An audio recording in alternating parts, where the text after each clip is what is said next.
Commissioner Chalet, Commissioner Stringer, Here. Commissioner Knack, Commissioner Whitehouse, Here. Commissioner McCaffrey, Here. Commissioner Stahl, Here. Chair Sarter. Here. Any additions or deletions from the agenda, Mr. Bird? No additions or changes. Thank you. Thank you. Anyone here wish to speak on any non-agenda items? So not the due order of business, anything else anyone wishes to take the podium for? Okay, none present. Can I have a motion to approve the regular meeting minutes from the January meeting? I move we approve the minutes from the last meeting, January meeting. I'll second that. Excellent. Roll call, please.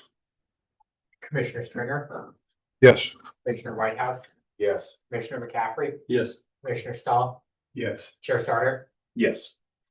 Awesome. Thank you, everyone. We'll go ahead and move on to new business. We have a presentation from Ms. Lenore on the public hearing for the minor subdivision. Chairman and Planning Commission, while Ms. Lenore is coming up and turning the microphone on at the podium, just to give you a quick refresher and reminder on public hearing procedures. This is a public hearing item for the plat, the minor subdivision plat. We'll have staff present the application in the background. Our applicant here this evening, Mr. Kidder, is also here and has some presentation slides that the applicant will share. Following presentations, if the commission has any brief questions for clarity or understanding the application, you can ask those at that time, but we encourage you to refrain from entering into deliberations, but just clarifying questions. Then we'll open the public hearing. We'll allow an opportunity for the public to be heard on this application item. Speakers are typically allowed 3 minutes to speak each, and then we'll move on to the next. And following the close of public comments, the applicant will have an opportunity to respond to any public feedback, and staff will have some closing comments as well, or an opportunity for closing comments as well. After the closing comments, you can begin your deliberations and making your findings and taking action on the application. Any questions on the procedures for a public hearing? Okay, then right before Ms. Lenore starts her presentation, I would also encourage the Planning Commission to disclose any conflicts of interest or ex parte communications. Do any of the commissioners have any conflicts of interest with this application? Does anyone have any ex parte communications to disclose? Ex parte communications is information gained outside of the public hearing process. Very good. Thank you, commissioners. I think it's on. Okay. Yes, please. Good evening, commissioners. Brittany Lenore, Planner 3 with the Town of Wellington Planning Department. I'm here tonight to discuss with you the development proposal for Wellington Downs at 4101 Jefferson Avenue. Next slide, please. The project site's on the southeast corner of Jefferson Avenue and the I-25 East Frontage Road. The proposal includes constructing 3 new residential apartment buildings, 2 6-plex structures on the east side and 1 8-plex structure on the opposite, on the east side, the 6-plex on the west side of the property, and that will be totaling 20 residential units. In addition to the construction of the units, the site will undergo other improvements, including new landscaping, a paved parking lot for off-street parking, designated open space areas, and trail connection to surrounding parks and open space areas. To achieve this development, the site will need to undergo a minor subdivision to replat the lot, to establish easements and make it a buildable lot. When the Wellington Downs subdivision PUD was first created, this lot was designated as an outlot for future development. So this replat would make it a buildable lot. As part of the minor subdivision process, the Planning Commission will need to consider public testimony. The Planning Commission can then choose to either recommend approval with conditions, or denial of the application to the Board of Trustees. The site plan review is necessary for the new development of the residential apartments, and the Planning Commission will evaluate the proposal per the findings for approval. The Planning Commission can then choose to either approve with conditions, or deny the application, and the Planning Commission is the final decision on that site plan review. Speaking of findings for approval, on the screen are the findings for the site plan review. These findings include the project's consistency with the comprehensive plan and land use code, considerations for lot size and lot dimensions, easement encroachments, site grading, density, and development standards outlined in Article 5 of the Land Use Code. That includes considerations for exterior lighting, landscaping and screening, off-street parking and loading, parks and open space, trash, site and building design, stormwater, sewer, and transportation and connectivity. The findings for approval for that minor subdivision include the plat's consistency with the comprehensive plan and the land use code, consistency with the intent of the zoning district, that it will not result in new or increased nonconformities, it mitigates negative impacts on existing or planned facilities, that it does not violate any code requirements, and that it's consistent with other prior approvals. Next slide, please. So the proposal for the minor subdivision to replat the outlot and the site plan review for the residential apartments are both consistent with the comprehensive plan and the land use code. This site is designated as a low-density residential in the comprehensive plan, which is intended for development with connection to town's trail network and access to jobs, services, schools, and parks. This proposal is a residential development that will improve existing and propose new trail connections by providing landscaping and lighting along those trails to make sure that they're connected to the trail network. The residential development also meets the intent of the C3 mixed-use commercial zone district. That district is intended for a wide range of uses, including multifamily development. Beyond the comprehensive plan and the land use code, this proposal will also meet the needs outlined in our housing needs assessment, as it will add 20 new multifamily units to Wellington housing rental stock. Next slide, please. So to expand a bit on the project's consistency with the land use code, the C3 zone district has a maximum density of 24 units per acre, and the proposed 20 new residential units will be within the density allowances. The utility easements, emergency access easements, water line easements, and sewer line easements will be established through the plat and are represented on the site plan you see here with a dashed line. So no buildings are proposed to encroach into any of those easement areas. The floor area ratio, which is a ratio of the lot area to the building area, is under the maximum ratio of 1:1. Additionally, the C3 zone setbacks and height regulations are being met with this proposal. So in regards to site grading, the site grading has been reviewed by the town engineering staff and has been determined to be in compliance with town standards. Next slide, please. As I previously mentioned, the developer is improving the site by providing new lighting throughout the site at the trails, building entrances, parking lot, sidewalk, and street. All lighting is proposed to be downlit and screened to prevent off-site glare. The photometric plan you see on the screen here does not show proposed streetlight adjacent to the driveway entrances, and the town engineer has required street lighting for traffic safety. So we are recommending a condition of approval to revise the lighting and photometric plan to include street light details.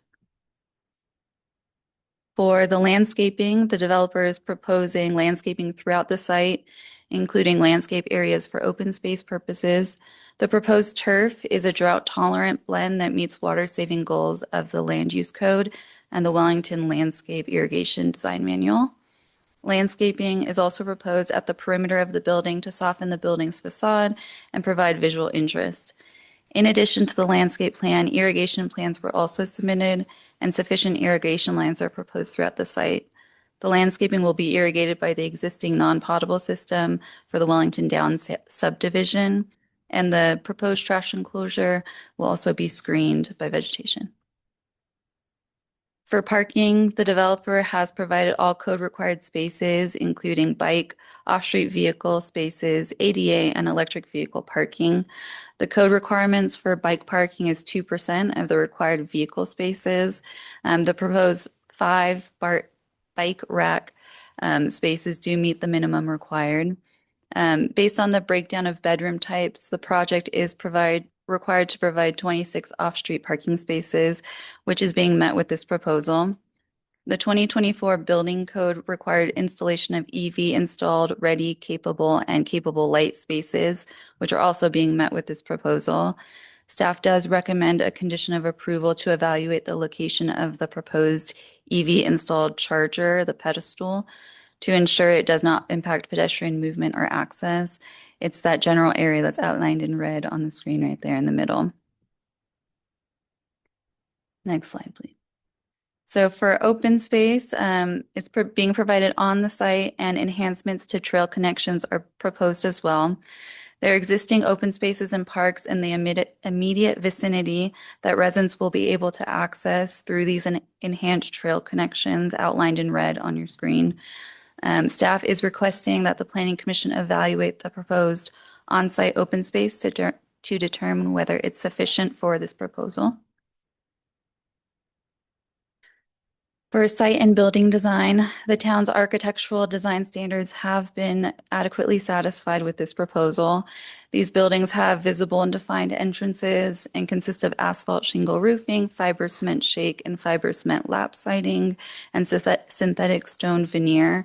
This design is intended to be consistent with the Wellington Downs apartments to the south. For utilities, water and sewer lines are existing and will be extended to serve this development. A 2-inch fire line is proposed, which is less than the town's standard, and a modification to that standard is being coordinated with town engineering and Wellington Fire Protection District.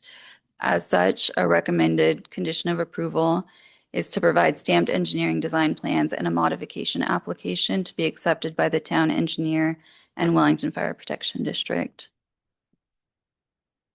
So in regards to transportation and connectivity, a traffic impact study was done for the Wellington Downs subdivision. The town engineer and a third-party professional traffic operations engineer evaluated the proposal and determined no transportation-related improvements will be required for the addition of the 20 residential units. Also, the site will only be accessed off of Jefferson. There will be no access from the I-25 East Frontage Road. So as previously mentioned, the minor subdivision is for a replat of Outlot A to make it buildable for this development, and it will establish easements on the site.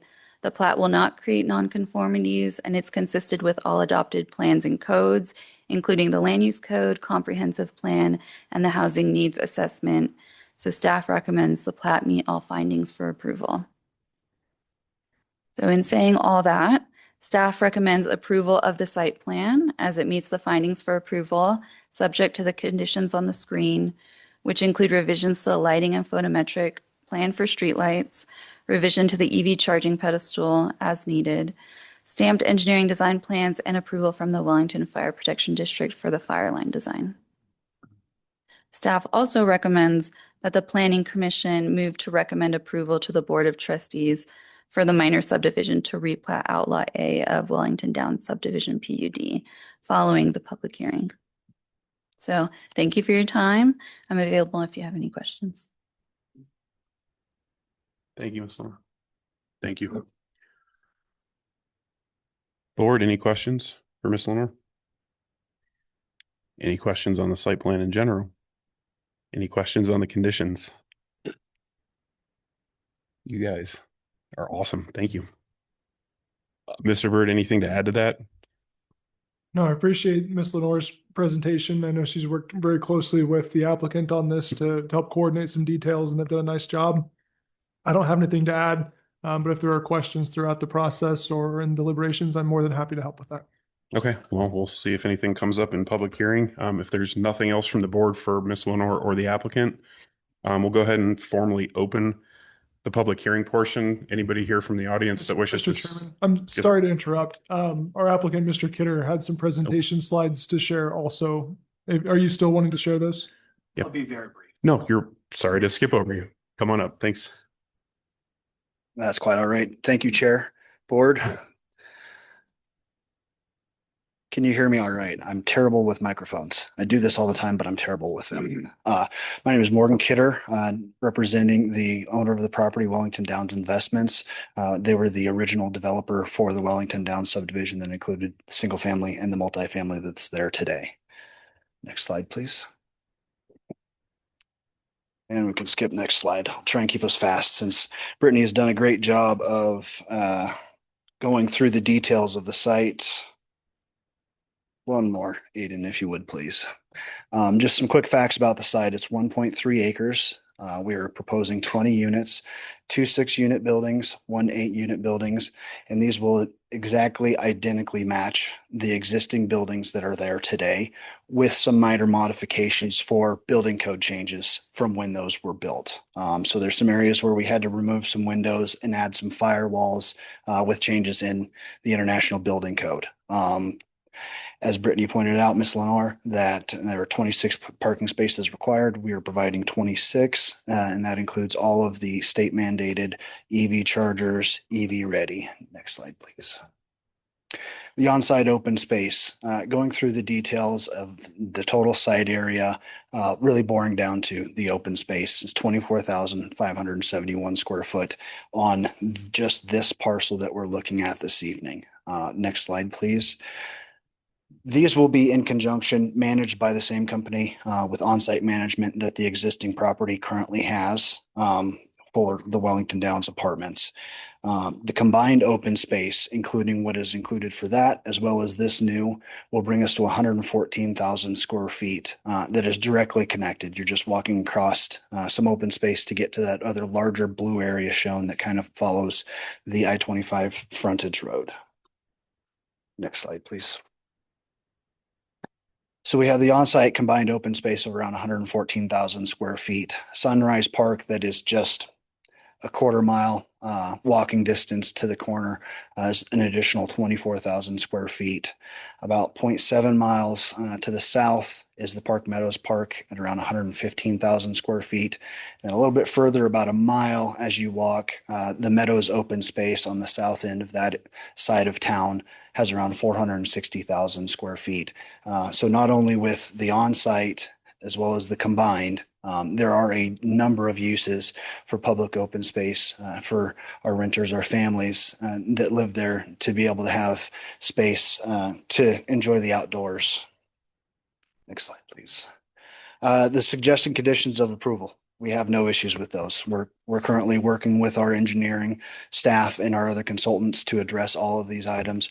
Our intention is to have a resubmittal back in hopefully at the end of the week, if not very early next week. And our intention is to have all of these addressed satisfactorily to the town as well as ourselves prior to going to the next step, which would be town board. And with that, very brief, thank you for your time this evening. Happy to answer any questions that you may have. Okay. Nothing from anybody. Yeah. Well, I guess, so I guess this is more like open space and the building to the east.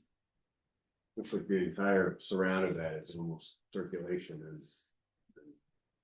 And I understand you need to get there, but it just seems like the other two buildings closer to further to the west have sort of maybe more amenities than Certainly. the circulation around this is kind of an island of asphalt.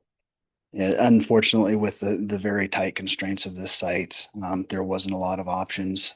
We would not be able to meet the parking requirements if we were to include more of that open space around that center building. We do recognize that, and we're doing our best to mitigate that, but that's the unfortunate circumstances of this site. You know, yeah, it's sort of an observation of what you got going. Sure. Yeah. Okay. Really more of a comment. Okay. Yeah, it seems like you guys are concerned and well aware of the open space constraints. I don't think, based on what we know about the comprehensive plan and about the community needs and how much they've addressed more rental units, the availability of more, affordable housing type things, it would seem foolish to sacrifice units for an extra couple hundred square feet of open space. So I understand it's a difficult constraint. It's a difficult site. I think the site plan addresses everything. You've addressed all the town concerns. You guys are within all of the restrictions and regulations that we ask for. So I think it looks good. It's an unfortunate site to kind of have to work with, but it seems like you've done a good job with it. Thank you. Okay. Mr. Bird, anything else? No, at this point, I appreciate the applicant sharing their presentation slides and the clarifications and comments, but at this point, I think it would be good to move into your public hearing. Okay, great. Thank you, Mr. Kidder. I appreciate it. Okay, we will go ahead and formally open public hearing. This will be your opportunity to come up and speak at the podium. As Mr. Bird stated, you'll have 3 minutes. It's public comment. It's not a public engagement with the board. We will listen, but we won't really be able to interact with you. If you have any follow-up questions or anything you'd like to discuss with staff, they're always available to take care of that afterwards. So with that, we'll go ahead and formally open the public hearing. If anyone wishes to speak, come on up.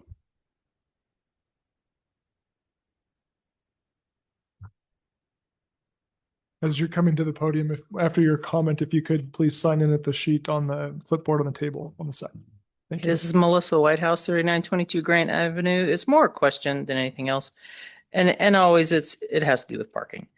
The question was, I'm looking at page 53 of 70 of the packet. I was just kind of curious why the east building was not pushed farther east so that all the parking area is in one place and then you can do your landscape islands and whatever, and hopefully get more than 26 parking spaces, because I think what you're going to run into is, I mean, what's going to stop people from randomly parking on Jefferson? And you know they'll do it whether there's landscaping there or not, because I don't know if, and yes, I understand it's part of our comp plan as far as, a space and a half. I was just kind of curious, is it really going to work? And now would not be the time to introduce that change if that change is necessary, but it's more a curiosity than anything. Thank you. Thank you, Melissa.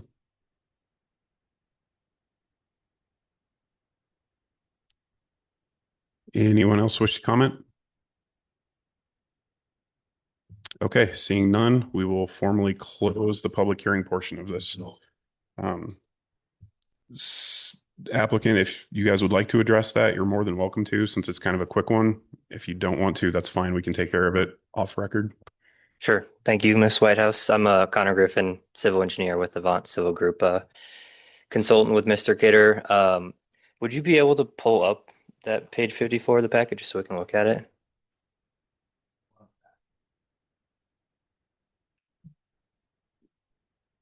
Or I don't know if I said the correct page number, something with the site plan on it. I think we heard 53 was the page referenced, which is a drainage plan from the presentation slides, but the comment regarding parking is shown on a number of slides. Gotcha.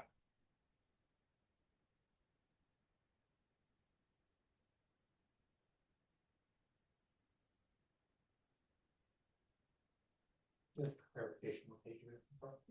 53.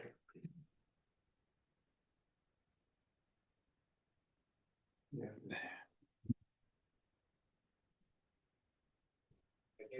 Yeah, that'll work. Really just to have a graphic of the site plan. The answer to the question is we need circulation on the site for emergency access. That's the primary concern. It's also nice for residents to have circulation through the site, but being able to get that fire truck or other emergency vehicles in there, they need to be able to get within a certain proximity to the building and then turn around and get out of the site, and relatively quickly as well. And so having that circulation is the answer there. That's all I have. Thanks. Great. Thank you.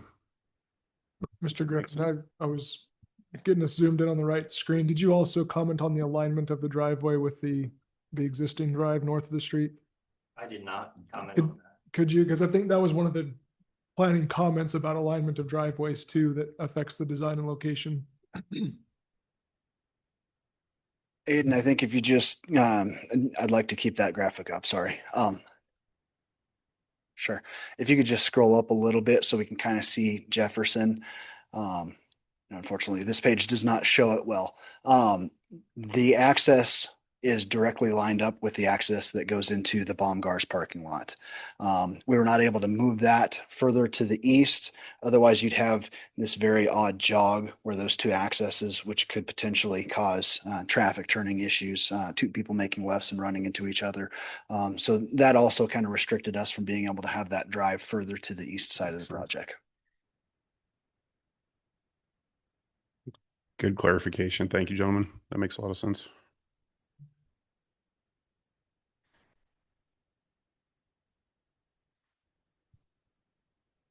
Okay, there's nothing else from public. Any additional closing remarks, comments, anything else that was just brought up? You guys have any questions for the applicant or staff? I have more of a comment in it. And I know the parking width and length. I mean, a lot of people drive full-size trucks. My truck is 7 feet wide and 17 feet long. I mean, it's doable. It's tight. And again, you've met the requirement by just with the size of some vehicles these days. It's like cars, no problem, but the bigger trucks sometimes are. But again, you've followed the standards. It's more of a comment, not a criticism. And that's all I've got. Okay. It's a good site plan, gentlemen. Thank you. Mr. Bird, just for clarification, we can move to approve if that's the opinion of the board. We can approve these concurrently, correct? Yeah, thank you, Chairman. Sorry, I'm having trouble with my voice here tonight. All right. Yes, the minor subdivision plat is presented concurrently with the site development plan. It helps a lot to see the site plan before approving the plat, so you know what it's relating to and why the easements are where they are for utility purposes. So this was presented as concurrent review. You can address that in one motion if it's the desire of the board to recommend approval of the minor subdivision plat to the Board of Trustees for their consideration and approve the final site plan. That can be in one motion, or staff can help you break those up if you need to. I would comment, the motion option should include the conditions of approval if you see those as appropriate for this application and the applicant acknowledged they were working on them.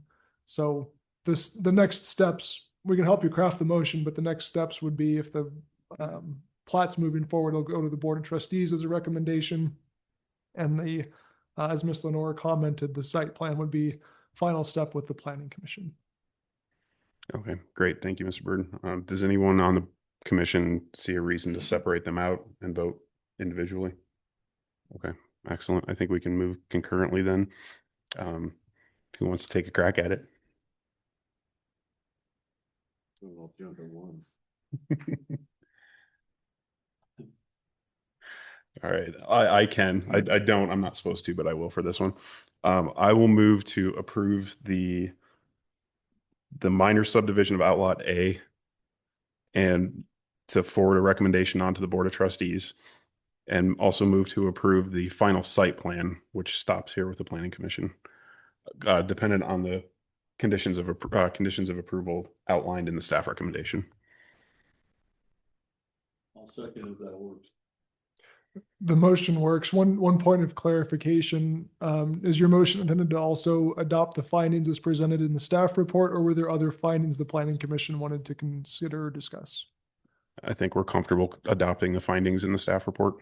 Are we able to amend that motion to Really? The motion is stated with the inclusion of adopting the findings as presented in the Motion as stated with the inclusion of adopting the findings via is the that- staff report. Thank you, Chairman Starter. Yes. Is that true of the second as well? It's been moved and seconded to approve or to forward a recommendation of approval of the minor subdivision plat for Outlot A Wellington down subdivision, and to approve the final site or approve the site plan for the multifamily development proposal in accordance with the conditions of approval as outlined in the staff report. And seconded. Correct. Very good. Maybe put that in there next time. All right, roll call, please. Yes. White House, Yes. Commissioner McCaffrey, Yes. Commissioner McDowell, Yeah. Chair Starter. Yes. All right. Motion passes. Thank you, gentlemen. Appreciate it. Okay, Real quickly, yes, Mr. Bird. with that motion, the minor subdivision plat for Outlot A Wellington Downs is scheduled for a public hearing at the Board of Trustees on March 24th. Thank you. Perfect, thank you. Okay, we'll move on to some more from Mr. Bird and staff communications.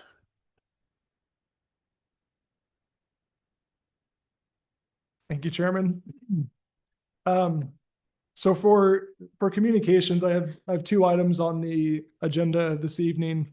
They're largely just presentation or brief presentation, no formal slides. The first item that I wanted to share with the commission was, and you may have heard of it, the state legislature is currently evaluating a House bill. It's HB 26-1001 for housing developments on qualifying properties. This is a new legislation introduced this year in the legislative session. It's largely concerning, it's kind of a continuation of discussions on housing affordability and review of affordable housing projects. The bill has received a little bit of attention at some of the Board of Trustees meetings, kind of seeking some clarification on how the town wanted to handle situations like this in the legislative session.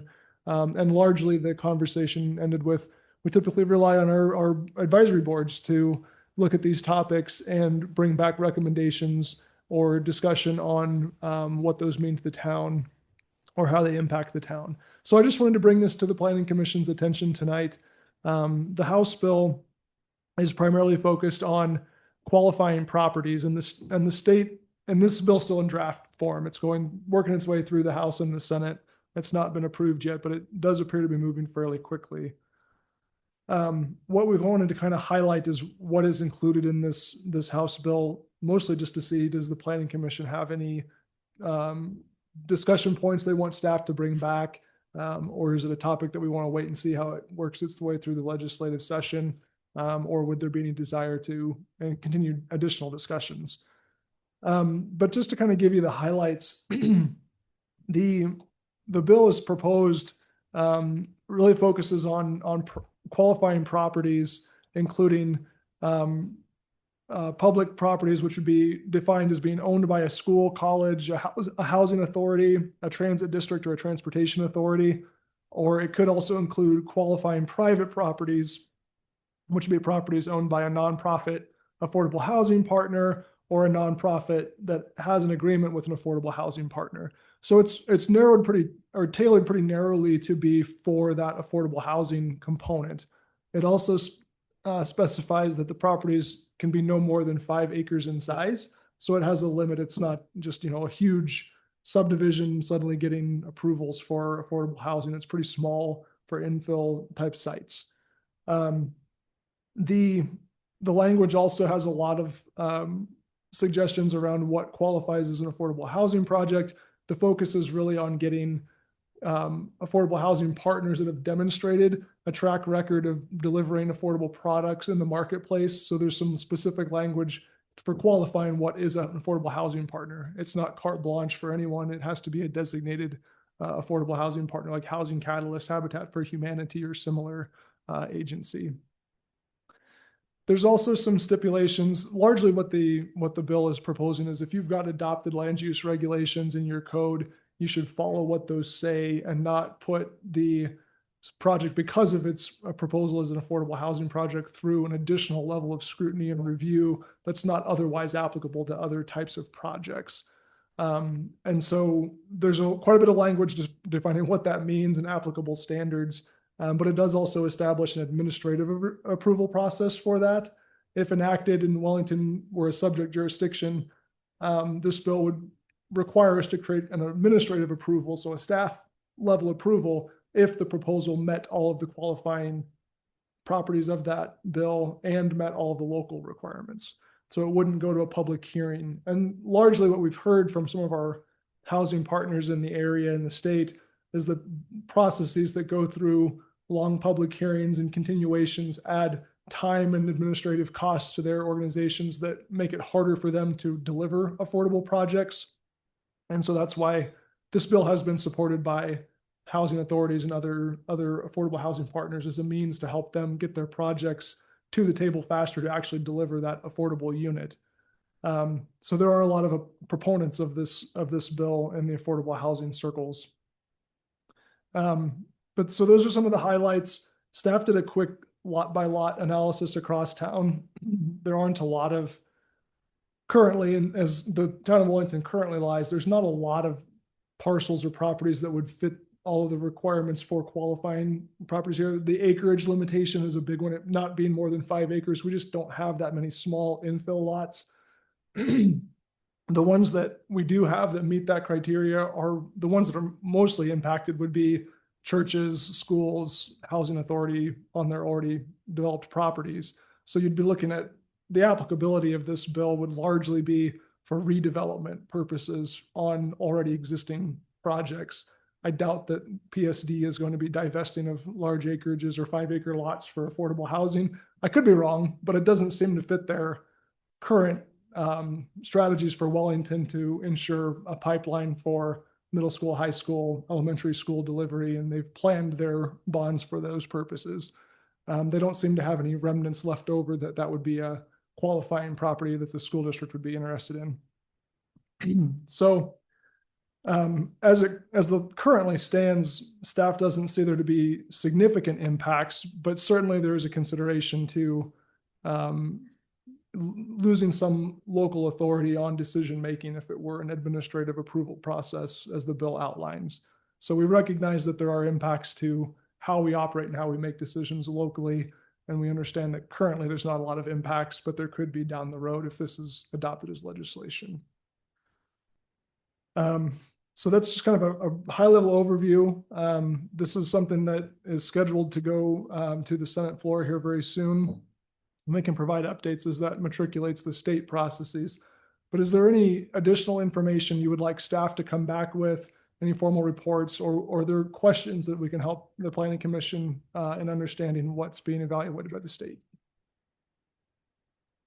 The only question I had was applicability in town limits, and because it sounds like you did your due diligence already to identify potential lots that this might impact. I think maybe just an update once it hits a vote would be good for those that don't follow the politics and the state happenings. So if it looks like it's going to pass and clear, maybe come back and just say this is now applicable, and then it doesn't seem like anything we need to really be concerned about right now, especially at commission level. If it's an administrative review, that's something staff will have to have fun with. So I don't need any special time. I don't think you guys need to go out of your way to provide any updates unless something looks like it's coming down the way that we need to be concerned about. Is that fair for everybody? Yes. Okay. I appreciate that. If anyone is doing any reading or has additional questions on this, please reach out to me. I'm happy to address any one-off questions, or if it's just providing more information or an update, I'll be doing that for you. Great. Thank you. And the second communication item is our 2025 annual report for construction activities and residential lot inventory. The report's in your packet. It's a similar format to what you've seen as the quarterly reports. I did include a little bit more information in this one just because it was end of year for 2025, and it normally would have been on your earlier agendas, but we didn't have a February meeting when the data was completed, so I put it on the next available agenda. But if there's any questions regarding the 2025 annual report, I'm happy to answer any questions. Otherwise, I don't have any other communications. Anybody have any questions, clarifications on anything for the construction report? You say that there's 1,949 open units. Is that correct? I'm going to pull up the report so I can see the number you're looking at, Mr. Stahl. You're looking at page 69 of the packet. There's a table and a little chart at the bottom. So the 1,009, excuse me, the 1,949 estimated total units are the number of residential units estimated in our overall pipeline of projects. On that table, and I appreciate the question, Mr. Stahl. I don't know that you've been on the commission when this has been presented in the past. But so that total there, 1,949, is the estimated number of units that are possible. Not all of those units have subdivision plats, appropriate zoning, or infrastructure to make them buildable. So that's what those subsequent columns in that chart show, is whether they're in the town, zoned appropriately for residential, whether they've been platted for a lot arrangement where they're buildable, and whether infrastructure has been put in the ground to serve those units. So it's kind of identifies what the future holds in terms of the projects that we've currently identified. Thank you.